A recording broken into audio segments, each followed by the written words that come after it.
Mr. Vice Chairman, sir, I will broadly divide what I have to say today under two heads. First being a successful model of financial and operational efficiency in one state, and secondly, the performance of the Indian power sector, and I'll give some suggestions also. Sir, the state of West Bengal today is considered a power surplus state. The Ministry of Power's audit ranked the state of West Bengal second in an all-India ranking of power distribution companies. The state has been awarded a high rating for good operational and financial performance by the Power Finance Corporation. The West Bengal State Transmission Company Limited has recently won the IPPAI Power Award for 2013 for the best performing state load dispatch center in the eastern region.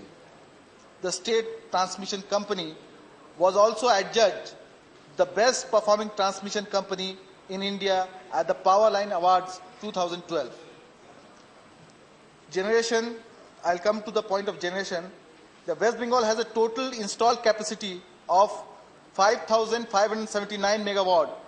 In addition, the Calcutta Electric Supply Company Limited has an installed capacity of 1,225 megawatts. The state has been allocated around 1,300 megawatts from the central public undertakings. Power is also available through power swapping arrangements. On account of expansion of rural electrification and rapid growth of small, medium and cottage industries, it is estimated that the demand for power will increase twofold in the next 10 years. Conscious of the same, the state government is in the process of setting up new power plants to meet this requirement of growing demand.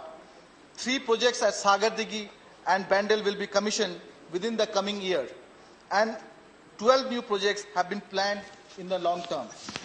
The state government, in coordination with the NTPC, has taken a proactive role in setting up a critical power plant at Katwa. Sir, next point is transmission. On the power transmission front, the West Bengal State Electricity Transmission Company is a self-financed company and does not depend on the state government for its maintenance and upgradation programs. The State Electricity Transmission Company has pegged its total capital expenditure at 589 crores for the year 2013-14 and at rupees 916 crores for 14-15. Major network upgradation to achieve redundancy and system reliability is also being taken up by the state. I'll come to the distribution point, sir. Energy distributed in West Bengal has seen a 19.3% increase between 10-11 and 13-14. A distribution network augmentation plan for the 12th plan period amounting to rupees 11,195 crores is under implementation. The West Bengal State Electricity Distribution Company Limited is taking concerted steps towards modernizing the existing power system, reducing technical and commercial losses, prompt disposal of applications for new service connections, participation of consumers in Porisheba Melas, which is a unique feature here, for extending better services and fast disposal of public grievances. Sir, rural electrification work is in full swing under various programs like Rajiv Gandhi Gramin Vidyutikaran Yojana, West Bengal Rural Electrification Program, Special Backward Region Grant Fund, and with funds from the Sundarban Development Board and the World Bank. It is expected that the work of Special Backward Regions Grant Fund in 11 districts would be completed by 14-15. 95% of BPL households in the state will have electric connection by the end of 14-15. The remaining 5% BPL households in 7 districts are expected to be covered within 15-16. Electrification work in these 7 districts will be taken up under the Rajiv Gandhi Gramin Vidyutikaran Yojana. The government of West Bengal has still not received funds from the government of India for this scheme, even though more than 2 years have passed since the commencement of the 12th plan period.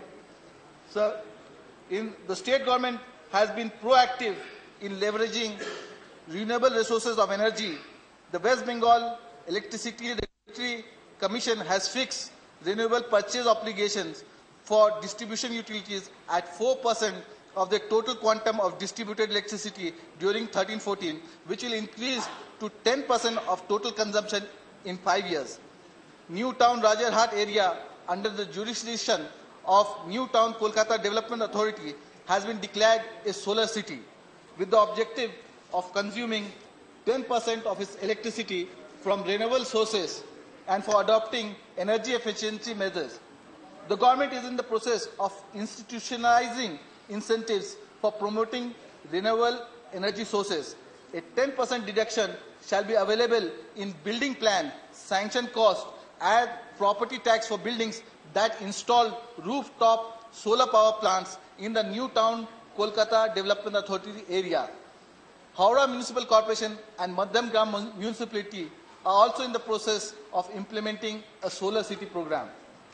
Significant progress has been made in the generation of electricity from rice husks. Till now, 134 megawatt of power is being generated in the state in different establishments, mostly for captive use using this technology. The electrification of Sagar Islands in the Sundarban is underway. Grid power to Sagar Island has been extended by crossing the Muriganga River through towers and setting up of substation there. This is nothing short of a technological marvel. Household electrification work at the island has started with World Bank funding and is expected to be completed by the end of this year. Vice Chairman, sir, through you, I wish to draw the attention of the government to the fact that West Bengal is mainly dependent on coal for power generation. The quality of coal received from the central public sector mining companies is steadily declining, and the percentage of ash often rises to more than 50%. The price of coal has also risen by over 43% from 2011-12. Sir, recently the coal minister is here. In a press conference, he said that the country had just 2 days of coal stock left. However, later on, the Coal India Limited, they said that they had adequate supply, they had adequate stock and was supplying to all the NTPCs in the country. So we are at a confusion as what is correct here. Maybe some clarification could be coming from here. And so that such dilemmas are not there in the future, we request that efforts are made towards creating a coal regulatory authority which could be also expedited as fast as possible. We urge the Minister to act on West Bengal's demand for increased allocation of hydropower from Bhutan and the Subansiri project in Arunachal Pradesh. West Bengal is at a disadvantage in harnessing solar power energy because of its geographical location and low cost benefit ratio. We suggest the creation of a new central policy to assist states located in low radiation area in leveraging solar energy. Sir, I'll come to the macro point, sir. I would like to address some larger issues in the Indian power sector. The compounded annual growth in generation of power is around 7.4%. Most of the capacity enhancement has been in coal-based power plants. Our coal production has, however, lagged the increase in generation capacity. Coal imports have increased from 21 million tons to a staggering 171 million tons in the last decade, and they are expected to rise up to 250 million tons. I would like to make some few humble suggestions, sir. First, that the vacancies in Coal India Limited must be fulfilled at the earliest. The position of the CMD has been lying vacant for the past few months. Secondly, the process of obtaining environmental and forest clearances must be simplified and streamlined. Thirdly, existing mines should be allowed to increase their output by 25%. Fourthly and finally, we had urged that the discussion on the railway budget, that the eastern leg of the freight corridor is very important for coal supply and must be expedited. Thank you very So, much. on the distribution front, the losses of the distribution utilities have increased by 5 times, and the debt has increased by 3 times in the last 7 years. According to the Power Finance Corporation, The combined debt of DISCOMs nationwide is at around 4%, 4.7% of the GDP, and their losses are 0.7% of the GDP. These numbers are alarming, sir. We face a problem of inefficient tariff structures where domestic and agricultural users, who account for 47% of the total electricity users, are cross-subsidized anywhere between 25 to 71%. This is at the cost of industrial and commercial users. States like Kerala and West Bengal have led the way in covering the cost of power supply without the infusion of subsidies.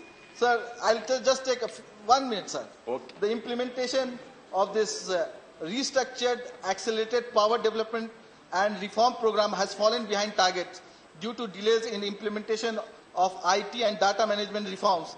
The poor metering in distribution transformers, poor metering for bulk users. There is a lack of data on actual extent of losses. I would like to suggest that the coverage of this program be expanded to all towns with a population of 30,000 and to peripheral town areas. The Planning Commission, sir, last point, has recommended a ratio of 1:1 to be maintained for investments in generation vis-a-vis investment in transmission and distribution, whereas the current ratio is 2:1.